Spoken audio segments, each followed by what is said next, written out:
ഖുർആൻ ആസ്വാദനം 47 ഭാഗം മൂസാ നബിയുടെ കിതാബ്. വിശുദ്ധ ഖുർആൻ 2 അധ്യായം സൂറത്തുൽ ബഖറ 53 ആയത്ത്. وَإِذْ آتَيْنَا مُوسَى الْكِتَابَ وَالْفُرْقَانَ لَعَلَّكُمْ تَهْتَدُونَ. മൂസയ്ക്ക് നാം വേദഗ്രന്ഥവും സത്യത്തെയും അസത്യത്തെയും വേർതിരിക്കുന്ന പ്രമാണവും നൽകിയ സന്ദർഭം നിങ്ങൾ നേർവഴിയിലാകാൻ വേണ്ടി.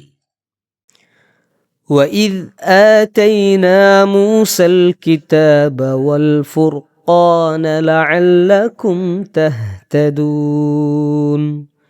ഈ ആയത്തിൽ വഇദ് ആതൈന എന്ന സ്ഥലത്ത് വഇദ് ആതൈന എന്ന് പറയുന്ന ചിലരെ കാണാറുണ്ട്. വഇദ് കൽക്കലയുടെ അക്ഷരമല്ല, മുഴക്കരുത്. വഇദ് ആതൈന ചെറിയൊരു കാറ്റോടുകൂടെ വഇദ് എന്ന് പറയാം. വൽ ഫുർഖാന അവിടെ റോ ഖാഫ് ഒക്കെ പറയുമ്പോൾ നല്ല സ്വരഭാരത്തോടു കൂടെ വായ നിറച്ച് ഇസ്തിഅലാഇൻ്റെ തഫ്ഖീമിൻ്റെ അക്ഷരമാണ് എന്ന് ഓർത്തുകൊണ്ട് ഫുർഖാന അങ്ങനെ തന്നെ നമ്മൾ ഓതേണ്ടതുണ്ട്. ലഅല്ലക്കും തഹ്തദൂൻ അവിടെയും ഹാക്ക് സുക്കൂൻ വരുന്ന സ്ഥലത്ത് തഹ്തദൂൻ എന്നായി പോരുത്, തഹ്തദൂൻ എന്നാണ് നമ്മൾ ഉച്ചരിക്കേണ്ടത്.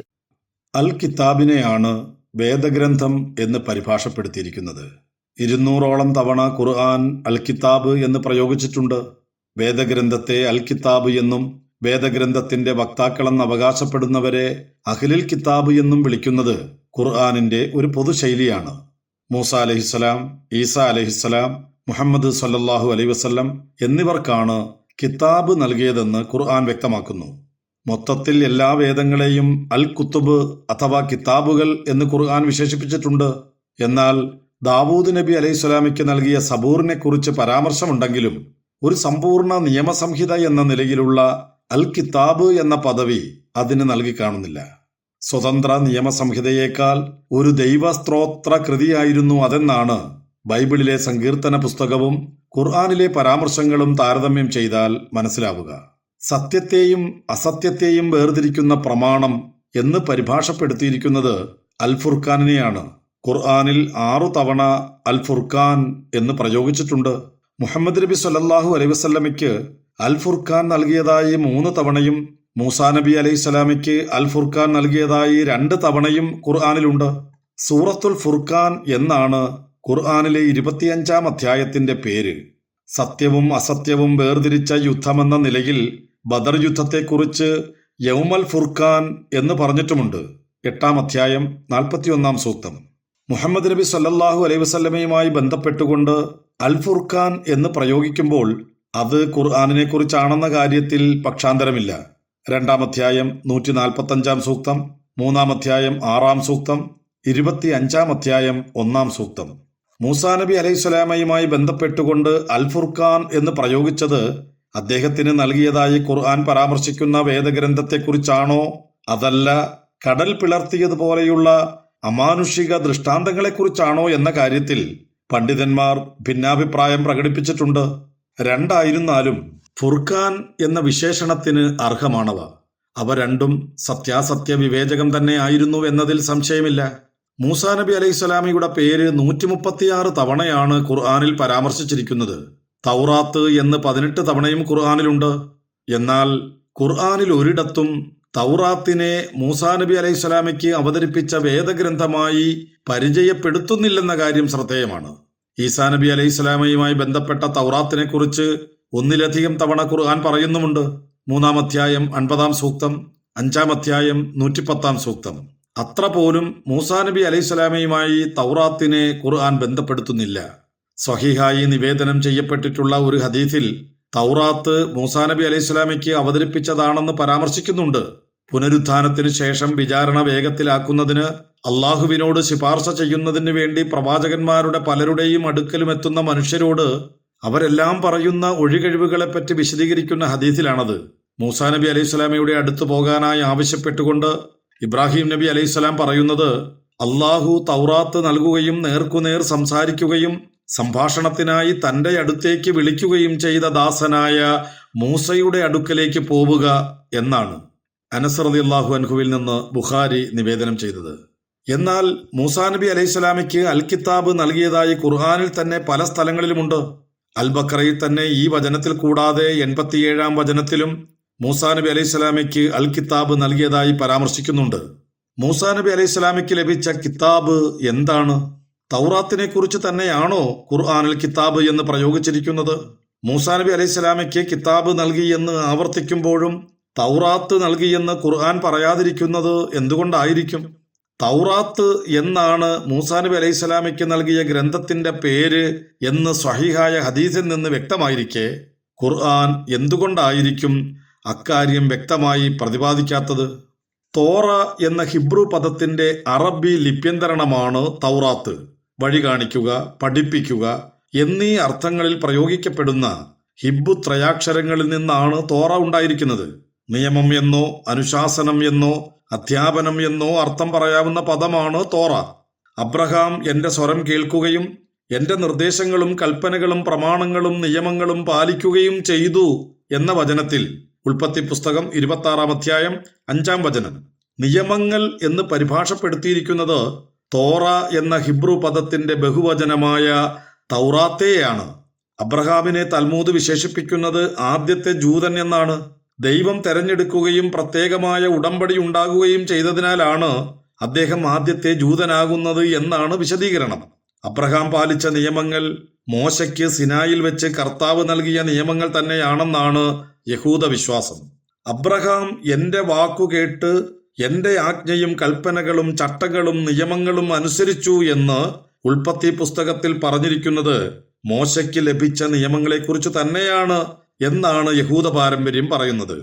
സീനായിൽ വെച്ച് മോശയ്ക്കാണ് തോറ നൽകിയതെങ്കിലും തലമുറകൾക്ക് മുമ്പ് അബ്രഹാം അതേ നിയമങ്ങൾ തന്നെ പാലിച്ചിരുന്നുവെന്നാണ് യഹൂദർ കരുതുന്നത് എന്നർത്ഥം. യഹൂദർ തങ്ങളുടെ ഗ്രന്ഥങ്ങളെ മൊത്തത്തിൽ വിളിക്കുന്നത് തനാക്ക് എന്നാണ്. തോറ, നെവീം, കെത്തുവീം എന്നീ 3 ഗ്രന്ഥ സമുച്ചയങ്ങളുടെ ആദ്യാക്ഷരങ്ങൾ ചേർത്തുണ്ടാക്കിയ പദമാണത്. മോശ എഴുതിയതായി കരുതപ്പെടുന്ന ബറേഷിറ്റ്, ഷെമോട്ട്, വായ്ക്ര, ബാമിദ്ബാർ, ദേവാരീം എന്നീ 5 പുസ്തകങ്ങളെയാണ് അടിസ്ഥാനപരമായി തോറ എന്ന് വിളിക്കുന്നത്. ഉൽപ്പത്തി, പുറപ്പാട്, സംഖ്യ, ലേവ്യ, ആവർത്തനം എന്നിങ്ങനെയുള്ള തലക്കെട്ടുകളിൽ ക്രൈസ്തവ ബൈബിളിലെ പഴയ നിയമത്തിൽ കാണുന്ന ആദ്യത്തെ 5 പുസ്തകങ്ങളാണിവ.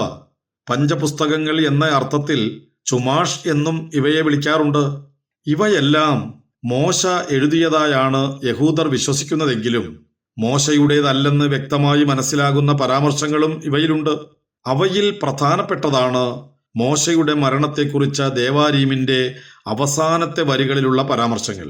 മോവാബ് ദേശത്ത് വെച്ചുള്ള മോശയുടെ മരണത്തെയും മരണസമയത്തെ പ്രായത്തെയും ബെത്പെരിയോറിന് എതിർവശത്തുള്ള താഴ്വരയിലെ അദ്ദേഹത്തിന്റെ ശരീര സംസ്കാരത്തെയും കുറിച്ച പരാമർശങ്ങൾ ഏതായാലും മോശ എഴുതിയതാകാൻ വഴിയില്ലല്ലോ. ആവർത്തന പുസ്തകം 34-ാം അധ്യായം 5 മുതൽ 12 വരെയുള്ള വചനങ്ങൾ നോക്കുക. കർത്താവ് മുഖാഭിമുഖം സംസാരിച്ച മോശയെപ്പോലെ മറ്റൊരു പ്രവാചകൻ പിന്നീട് ഇസ്രായേലിൽ ഉണ്ടായിട്ടില്ല എന്ന വചനം മോശയ്ക്ക് നൂറ്റാണ്ടുകൾക്ക് ശേഷമാണ് ഇത് എഴുതിയത് എന്ന് വ്യക്തമാക്കുന്നുണ്ട്. മോശയുടെ മരണവുമായി ബന്ധപ്പെട്ട ഭാഗങ്ങൾ യോശുവയാണ് എഴുതിയത് എന്നാണ് റബ്ബിമാരുടെ വിശദീകരണം. മോശയുടേതെന്ന് കരുതപ്പെടുന്ന പുസ്തകങ്ങളിലെ ഒരു ഭാഗം മോശയല്ല എഴുതിയതെന്ന് വ്യക്തമാണെങ്കിൽ മറ്റ് ഭാഗങ്ങളെല്ലാം മോശയാണ് എഴുതിയതെന്ന് എങ്ങനെ ഉറപ്പിക്കാനാവും എന്ന ചോദ്യത്തിന് തൃപ്തികരമായ മറുപടി പറയാൻ യഹൂദ റബ്ബിമാർക്കോ ബൈബിൾ വ്യാഖ്യാതാക്കളായ ക്രൈസ്തവ പണ്ഡിതന്മാർക്കോ കഴിഞ്ഞിട്ടില്ല. നെബീം എന്നാൽ പ്രവാചകന്മാർ എന്നാണ് അർത്ഥം.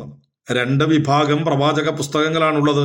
പ്രാചീന പ്രവാചകന്മാർ എന്നർത്ഥമുള്ള നെവീം, റിഷോനിം എന്ന് വിളിക്കപ്പെടുന്ന യഹോശുവ അഥവാ യോശുവ, ഷോഫ്റ്റിം അഥവാ ന്യായാധിപന്മാർ, ഷ്മുവൽ അഥവാ 1-2 സാമുവൽ, മെലക്കിം അഥവാ 1-2 രാജാക്കന്മാർ എന്നീ 4 ഗ്രന്ഥങ്ങളാണ് ഒന്നാമത്തെ വിഭാഗം. പിൽക്കാല പ്രവാചകന്മാർ എന്ന അർത്ഥമുള്ള നെവീം, ആഹ്റോനിം എന്ന് വിളിക്കുന്ന യെശയ്യ, ഇരമ്യ, എസക്കിയേൽ, ഷ്നീം അസർ അഥവാ ക്രൈസ്തവ ബൈബിളിലെ ഹോശ, ജോയേൽ, ആമോസ്, ഒബദ്യ, യോന, മീക്ക, നഹം, ഹബക്കൂക്ക്, സഫന്യാവ്, ഹഗ്ഗായി, സക്കറിയ, മലാക്കി, എന്നീ 12 ചെറിയ പ്രവാചക ഗ്രന്ഥങ്ങൾ ഉൾക്കൊള്ളുന്ന ഒറ്റ പുസ്തകം എന്നിവയാണ് രണ്ടാമത്തെ വിഭാഗം. കെത്തുവിം എന്നാൽ എഴുത്തുകൾ എന്നാണ് അർത്ഥം.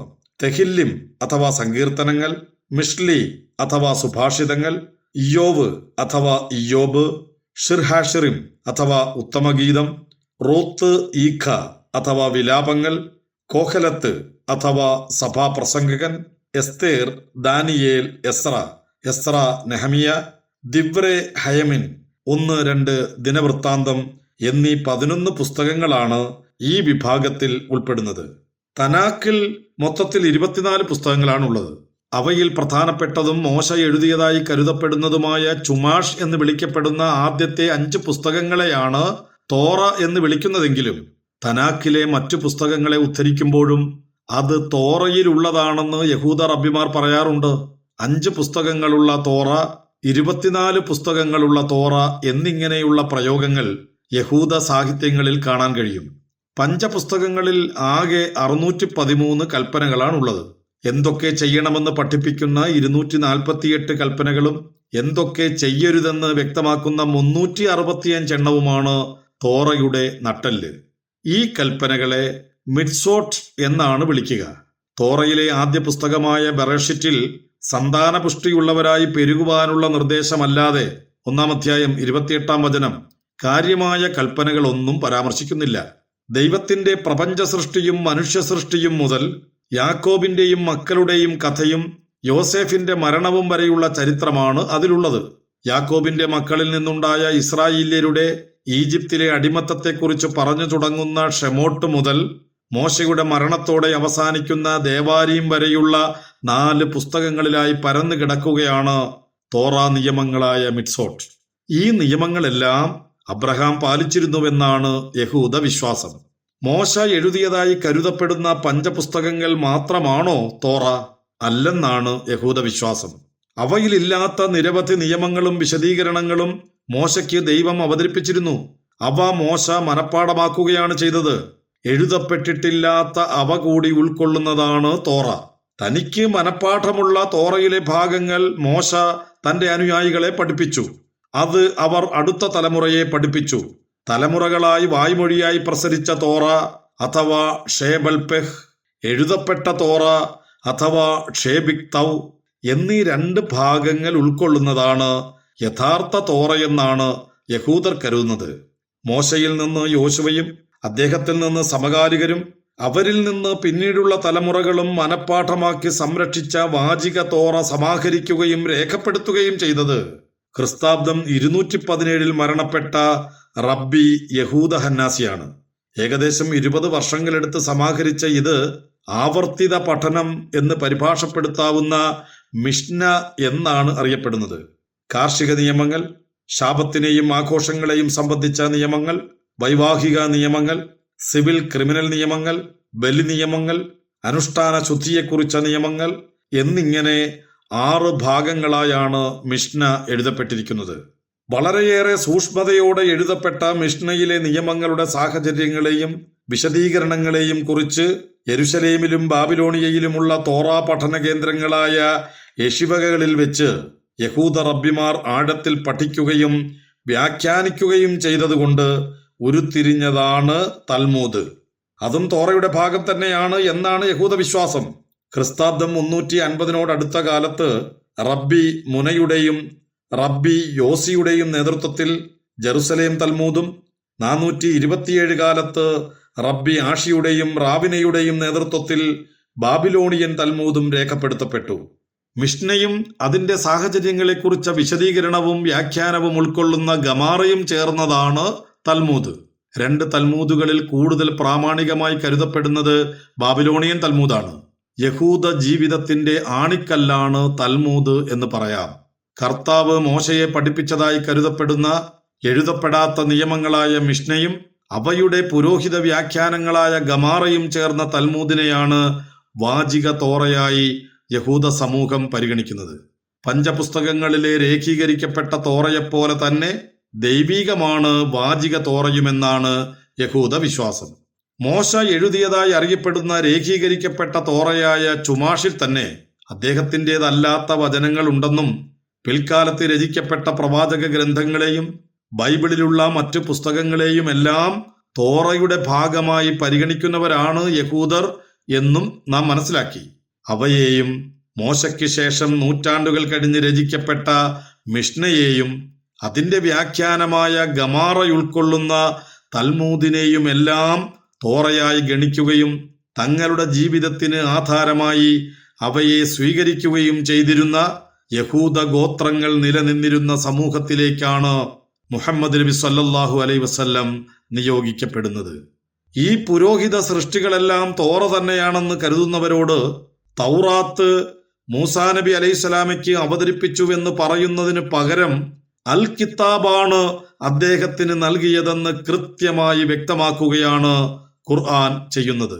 യഹൂദർ തങ്ങളുടെ വിശുദ്ധ ഗ്രന്ഥശേഖരത്തെയും തൽമൂദ് പോലെയുള്ള പിൽക്കാല പുരോഹിത വ്യാഖ്യാനങ്ങളെയും തോറ എന്ന പൊതുനാമത്തിൽ ഉൾപ്പെടുത്തുമ്പോൾ ഖുർആൻ മൂസാ നബി അലൈഹിസ്സലാമയ്ക്ക് നൽകപ്പെട്ട സന്ദേശത്തെ അൽ കിതാബ് എന്ന് വിശേഷിപ്പിക്കുന്നത് അതീവ പ്രാധാന്യമർഹിക്കുന്ന കാര്യമാണ്. എഴുതപ്പെട്ടത് എന്ന് അർത്ഥം വരുന്ന കതബ എന്ന ക്രിയയിൽ നിന്ന് നിഷ്പന്നമായ കിതാബ് എന്ന പദപ്രയോഗത്തിലൂടെ വാമൊഴിയായി കൈമാറി വന്ന പാരമ്പര്യങ്ങളെയോ മനുഷ്യനിർമ്മിതമായ കൂട്ടിച്ചേർക്കലുകളെയോ അല്ല, മറിച്ച് അള്ളാഹു എഴുതപ്പെട്ട രൂപത്തിൽ നൽകിയ സന്ദേശത്തെയാണ് ഖുർആൻ അംഗീകരിക്കുന്നത് എന്ന് വ്യക്തമാകുന്നു. ദൈവം തന്റെ വിരലുകൾ കൊണ്ട് ഫലകങ്ങളിൽ എഴുതിയാണ് മോശയ്ക്ക് നിയമങ്ങൾ നൽകിയതെന്ന ബൈബിൾ സാക്ഷ്യവും പുറപ്പാട് പുസ്തകം 31 അധ്യായം 18 വചനം മൂസാ നബി അലൈഹിസ്സലാമയ്ക്ക് നൽകപ്പെട്ട ഫലകങ്ങളെ അഥവാ അൽവാഹ് അവയെക്കുറിച്ചുള്ള ഖുർആനിക പരാമർശങ്ങളും 7 അധ്യായം 145 സൂക്തം ഈ വസ്തുതയെ ബലപ്പെടുത്തുന്നു. ഇന്നത്തെ തോറയിൽ ചിതറിക്കിടക്കുന്ന 613 കൽപ്പനകളുടെ അഥവാ മിറ്റ്സ്വോട്ട് യഥാർത്ഥ ആദിരൂപമായിരിക്കണം അള്ളാഹു നൽകിയ ഈ അൽ കിതാബ്. പിൽക്കാലത്ത് പുരോഹിതന്മാർ തങ്ങളുടെ താൽപ്പര്യങ്ങൾക്കനുസരിച്ച് മാറ്റം വരുത്തിയ തോറയിലെ എല്ലാ ഭാഗങ്ങളെയും ദൈവികമായി അംഗീകരിക്കുന്നതിന് പകരം അള്ളാഹു യഥാർത്ഥത്തിൽ അവതരിപ്പിച്ച സത്യാസത്യ വിവേചകമായ ഫുർഖാൻ, ആ ശുദ്ധമായ സന്ദേശത്തെ മാത്രം വേർതിരിച്ചു കാണിക്കാനാണ് ഖുർആൻ ഈ പദപ്രയോഗത്തിലൂടെ ശ്രമിക്കുന്നത്. നിങ്ങൾ ഇതുവരെ കേട്ടത് ഖുർആൻ ആസ്വാദനം 47 ഭാഗം മൂസാ നബിയുടെ കിതാബ്, വിശുദ്ധ ഖുർആൻ 2 അധ്യായം സൂറത്തുൽ ബഖറ 53 ആയത്ത്. രചന എം അക്ബർ. ശബ്ദം നൽകിയത് ആറാട്ടുപുഴ ഹക്കിം ഖാൻ. ഖുർആൻ പാരായണവും തജ്വീദ് വിശദീകരണവും അബ്ദുള്ള തിരൂർക്കാട്. ഇൻഷാ അല്ലാഹ് തുടരും. ഖുർആൻ ആസ്വാദനം.